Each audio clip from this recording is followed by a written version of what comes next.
নমস্কাৰ বন্ধু বান্ধৱীসকল, কি খবৰ আপোনালোকৰ? নিশ্চয় ভাল। যেহেতু আজি ফাগুৱা, সকলোৰে খবৰ নিশ্চয় ভাল হ'ব। সকলোৱে একদম ফাগুৱা খেলিব হয়নে? তো আপোনালোকৰ সকলোকে মোৰ ফালৰ পৰা শুভকামনা থাকিলে আপোনালোকৰ দিনবোৰ সকলোৰে এনেকৈ ৰঙীন হৈ থাকক, মই তাৰে কামনা কৰিছোঁ। আৰু আহক আজি সোমবাৰৰ ৰাজহুৱা বন্তিত অগ্নিনাভ শিৱ বাবাক আমি সকলোৱে সেৱা লওঁ, যাতে আমাৰো এই গোটেই বছৰটো এনেকৈ হোলীৰ নিচিনাকৈ ৰঙীন হৈ থাকে। সেই আশাৰে আমি বাবাক সেৱা লওঁ আজি। আহক। নমস্কাৰ, সকলোকে অগ্নিনাভ শিৱ মন্দিৰলৈ স্বাগতম। আজি ফাগুৱা আৰু ফাগুৱাৰ সকলোকে শুভকামনা থাকিলে। সকলোৰে দিনবোৰ বছৰবোৰ ৰঙীন হওক তাৰে কামনা কৰিছোঁ। আৰু এতিয়া অগ্নিনাভ মন্দিৰৰ ৰাজহুৱা মন্দিৰগছ প্ৰজ্বলন কৰিবলৈ লোৱা হৈছে। যিসকল ভক্ত ইয়াতে আহি উপস্থিত আছে আৰু যিসকল ভক্তই অনলাইন যোগে বাবাৰ সেৱা লয়, ভক্তসকলে মনৰ পৰা সেৱা ল'ব পাৰিব। আৰু এই ৰাজহুৱা বন্তিগছ প্ৰজ্বলন কৰাৰ সময়তে আপোনালোকৰ প্ৰাৰ্থনাসমূহ বাবাক জনাব পাৰিব।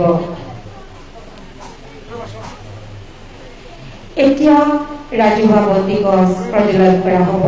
সমূহ ভক্তবৃন্দই মনৰ পৰাই বাবাক সেৱা ল'ব পাৰিব। ধন্যবাদ।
रत्नाकल्पकुजलाङ्गङ्गपरशुमिकवरा भीतिभस्तं प्रसानं पदमांसिमन्तस्फुटममर्गणै व्याघ्रगेटिवसानं विषैरङ्गीशबन्धं निक्षिलभयहरमतञ्चभक्तं विनेत्रं। हे प्रभु, এই সমূহ ভক্তপান ৰাইজৰ হৈ আপোনাৰ দুখানিষ্ঠানত এই ক্ষেত্ৰপতিত আগবঢ়োৱা হৈছে। এই প্ৰদীপৰ দ্বাৰাই আপুনি ভক্তসকললৈ আশীষ প্ৰদান কৰক। সেই আশীষৰ দ্বাৰাই ভক্তসকলে যি সংকল্প লৈ আপোনাৰ দুখানিষ্ঠানলৈ আহিছে তেখেতসকলৰ মনৰ সংকল্প সিদ্ধি কৰক, সৰ্বতোপ্ৰকাৰ মংগলময় কৰক। বিবাহ প্ৰাৰ্থীসকলৰ বিবাহ স্থানত যি বাধা আছে সেই বাধাৰ বিমুক্তি কৰি সৎপাত্ৰ পাত্ৰীলৈ ভ্ৰমণ কৰক আৰু সন্তান প্ৰাপ্তিসকলৰ প্ৰতি প্ৰভুৱে আশীষ কৰক। সেই আশীষৰ দ্বাৰাই তেওঁলোকৰ সন্তান প্ৰাপ্ত হওক। ভূমি বিবাহ নিষ্পন্ন কৰক, গৃহকণ্ডল নিষ্পন্ন কৰক। কৰ্মস্থানত যদি কিমাখিনি বাধা আছে সেই বাধাৰ পৰা বিমুক্তি কৰি কৰ্মত পদোন্নতি কৰক। বিদ্যাৰ্থীসকলৰ প্ৰতি আশীষ কৰক, তেওঁলোকৰ বিদ্যাস্থানত যি বাধা আছে সেই বাধাৰ পৰা বিমুক্তি কৰি সজ বিজ্ঞান হওক। বাতৰোগ আদি ৰোগৰ পৰা পৰিত্ৰাণ কৰক। নেত্ৰপীড়া, উদৰ বেদনা, বাত বিষাদী ৰোগৰ পৰা পৰিত্ৰাণ কৰক। ব্যৱসায় আদি স্থানত ধনে ধান্যে লক্ষ্মী বৃদ্ধি কৰি সৰ্বতোপ্ৰকাৰ মংগলময় কৰক। হে প্ৰভু, যিসকল চিকিৎসাধীন হৈ আছে তেখেতসকলৰ প্ৰতিও প্ৰভুৱে আশীষ কৰক। এই আশীষৰ দ্বাৰাই তেখেতসকলৰ সুস্থ হৈ সৰ্বতোপ্ৰকাৰ মংগলময় কৰক। অহৰিষ্ঠ আদি লোকৰ পৰা পৰিত্ৰাণ কৰি যি যি স্থানতেই আছে সেই স্থানতে উন্নতি কৰি সৰ্বতোপ্ৰকাৰ মংগলময় কৰি ভগৱন্তৰ গুণ মহাত্মা প্ৰকাশ কৰি কৃপা কৰক। হৰ হৰ